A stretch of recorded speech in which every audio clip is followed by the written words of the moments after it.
ئایا هونەرمەندی گەورەی کورد زەکەریا عەبدوڵڵا تووشی نەخۆشی شێرپەنجە بووە یاخود نا؟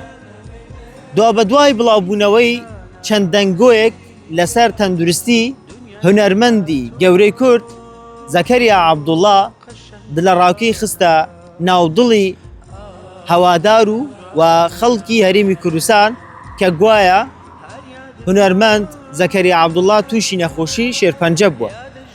کۆباس بە دوواداچوونی بۆ ئەو بابەتە کرد دەرکەوت کە هونەرمەند زەکەریا عەبدوڵڵا تەندروستی زۆر باشە و ئێستا خەریکی ڕایکردنی کاروباری ڕۆژانەی خۆیەتی.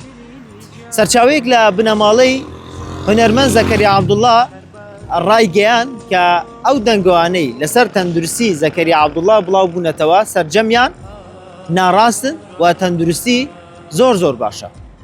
کۆباس زانیوێتی ئێستا خەسووی زەکەریا عەبدوڵڵا نەخۆشە، ئەمەش وای کردووە کە بەشێک لە سۆشال میدیاکان بۆ بازار خۆشکردنی سۆشال میدیای خۆیان ئەم دەنگۆیە بڵاو بکەنەوە کە زەکەریا عەبدوڵڵا نەخۆشە و تووشی نەخۆشی شێرپەنجە بووە.